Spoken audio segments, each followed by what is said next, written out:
Hello guys, ഇന്ന് എനിക്ക് നല്ല സന്തോഷമുള്ള ദിവസമാണ്. ആ സന്തോഷം എന്താണെന്ന് ഞാൻ വീഡിയോയുടെ ലാസ്റ്റ് പറയാം. ഞാൻ ഇന്ന് കുളിച്ചിട്ട് അമ്മായിയുടെ വീട്ടിലേക്ക് പോയിട്ടുണ്ടായിരുന്നു. ഇന്ന് തിരുവാതിര ആയതുകൊണ്ട് നമ്മുടെ വീട്ടിൽ ചോറ്, സാമ്പാർ, ക്യാബേജ്, പപ്പടം, പായസവും കാര്യങ്ങളൊക്കെ ഉണ്ടായിരുന്നു.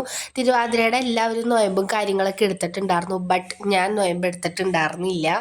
കാരണം എനിക്ക് തിരുവാതിര കളിക്കാൻ പോകാൻ പറ്റില്ലല്ലോ. അപ്പം ഞാൻ പിന്നെ നൊയമ്പെടുത്തിട്ട് കാര്യം ഉണ്ടായിരുന്നില്ല. 12 ദിവസവും നമ്മുടെ അമ്പലത്തിൽ തിരുവാതിരയൊക്കെ കളിച്ചിട്ട് നൊയമ്പൊക്കെ എടുത്തിട്ട് തിരുവരാണിക്കുളം അമ്പലത്തിലൊക്കെ പോവും. അതിനാണ് ഈ നൊയമ്പും കാര്യങ്ങളൊക്കെ എടുക്കുന്നത്. ശരിക്കും അരി ആഹാരങ്ങളൊന്നും കഴിക്കാൻ പാടില്ല, ഗോതമ്പിൻ്റെ മാത്രം കഴിക്കാൻ പാടുള്ളൂ. പക്ഷെ നമ്മൾ അന്ന് ചിക്കൻ്റെ, മീനിൻ്റെയൊക്കെ നൊയമ്പെടുത്തത്. അപ്പം അത് ഒഴിവാക്കിയിട്ട് ഒരു കുഞ്ഞി സദ്യയൊക്കെ വെച്ചിട്ടാണ് നമ്മൾ കഴിച്ചത്. തറവാട്ടിൽ പോയാട്ടോ ഞാൻ ഫുഡ് കഴിച്ചത്. ഇന്ന് നൊയമ്പെടുക്കുന്നത് എങ്ങനെയാണെന്ന് വെച്ച് കഴിഞ്ഞാൽ തലേ ദിവസം ഭർത്താവിന്, പിറ്റേ ദിവസം മക്കൾക്ക്, പിന്നെ അതിൻ്റെ പിറ്റേ ദിവസം ആർക്കാ നൊയമ്പെടുക്കണേന്ന് എനിക്കറിയില്ല ഗൈസ്.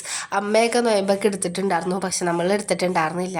അതിൻ്റെ ഇടയിൽ കുഞ്ഞൻ തിരുവാതിര കളിക്കാൻ പോയതിൻ്റെ ഇടയിൽ ഒരു മാങ്ങ പറിച്ച് കഴിക്കാൻ വേണ്ടി നോക്കിയിട്ടുണ്ടായിരുന്നു. അപ്പം അതിൻ്റെ ചിറം മുഖത്തുകൊണ്ട് ചെറുതായിട്ട് പൊള്ളിയിട്ടുണ്ടായിരുന്നു. അതാണ് ആ നിന്ന് കാട്ടണത്. സിൻസ് എല്ലാവരും ഒരുമിച്ച് നൊയമ്പും കാര്യങ്ങളൊക്കെ എടുക്കാറുണ്ട്. പക്ഷേ ഈ പ്രാവശ്യം എനിക്ക് പോകാൻ പറ്റാത്തതുകൊണ്ട് ഞാൻ എടുത്തിട്ടുണ്ടായിരുന്നില്ല. ബാക്കി എല്ലാവരും എടുത്തിട്ടുണ്ടായിരുന്നു. എൻ്റെ വീട്ടിലെ വ്ളോഗറാണ് ആ പോണത്. ആൾക്ക് യൂട്യൂബ് ചാനലും കാര്യങ്ങളൊന്നും ഇല്ല. പക്ഷെ വെറുതെ വീഡിയോ ഒക്കെ എടുത്ത് വെച്ചിട്ട് പിന്നെ അത് കണ്ടു കഴിഞ്ഞിട്ട് ഡിലീറ്റ് ആക്കും. എൻ്റെ വീട്ടിൽ 1.5 വയസ്സുള്ള ഒരു ജോലിക്കാരിയുണ്ട്. എല്ലാവരെയും സഹായിക്കുകയൊക്കെ ചെയ്യും. അതുപോലെ വീട്ടിൽ അമ്മേനെ സഹായിക്കാണ് അടിച്ചു വാരി. ഇരിക്കാൻ സ്ഥലവും ഇല്ലാത്തതുകൊണ്ട് തന്നെ മതിൽമ കയറിയിരിക്കുന്ന ഞങ്ങളുടെ കുഞ്ഞനെയാണ് ഗൈസ് നിങ്ങളിപ്പോൾ കാണണത്.